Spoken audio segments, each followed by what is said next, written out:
আমার না অনেক দিন ধরে ইচ্ছে করছে যে আমি বেলে মাছ দিয়ে একটু রান্না করে খাবো। তো বাবাকে বলেছিলাম, বাবা আজ এনেছে, তো আজকে আপনাদের সাথে শেয়ার করতে চলেছি। চলুন পুরো রেসিপিটি দেখতে থাকুন। আসসালামু আলাইকুম সবাইকে, আশা করছি আপনারা সবাই ভালো আছেন। আলহামদুলিল্লাহ আমি অনেক বেশি ভালো আছি। তো প্রথমেই মাছগুলোকে ভালো করে পরিষ্কার করে ধুয়ে নিয়েছি। নিয়ে এখন দিয়ে দিলাম এর মধ্যে আমি লবণ, হলুদ গুঁড়ো দিয়ে দিলাম, ধনিয়া গুঁড়ো, 2টা পেঁয়াজ দিয়ে দিলাম, সরিষার তেল আর দিয়ে দিলাম কাঁচা লঙ্কা কুচি দিয়ে ভালো করে এইগুলোকে চটকে মেখে নিতে হবে। রেসিপিটা এত বেশি সহজ, আপনারা নিমিষে বানিয়ে নিতে পারেন আর নিমিষে ফিনিশ হয়ে যাবে।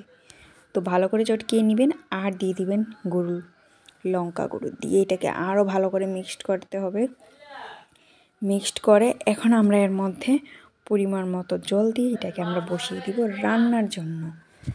তো সুন্দর করে এভাবে বসিয়ে দিব। বসিয়ে মেইন ইনগ্রিডিয়েন্ট যেটা আমরা এটার ভিতরে দেবো, এটা হলো পালং পাতা।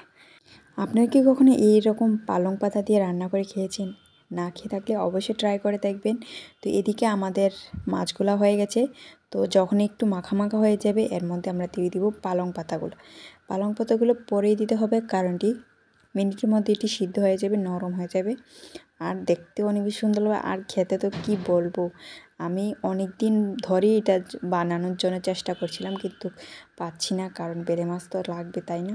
তো এটাকে ঢেকে দিলাম আর দেখুন পুরো মাখো মাখো হয়ে গেছে আর দেখতে কি না সুন্দর লাগছে। তো এটাকে আমি এখন সার্ভ করে নিব। তো আপনারা যারা নতুন আমাদের চ্যানেলে আছেন, প্লিজ কিন্তু অবশ্যই আমাদের চ্যানেলটাকে সাবস্ক্রাইব করে দিবেন নতুন ভিডিও দেখার জন্য। আর আপনারা কিন্তু আমাদেরকে অবশ্যই জানাবেন আমাদের ভিডিওটি আপনাদেরকে কেমন লাগে।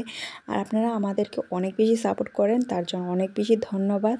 তো এই রান্নাটি দেখতে দেখতে হয়েও গেছে, দেখুন আপনারা এখন অনেক বেশি সুন্দর লাগছে। আর এটা খেয়ে তো মানে একটু টক লাগে আর খেতে মুখের ভিতরে অনেক রুচি বাড়ায়।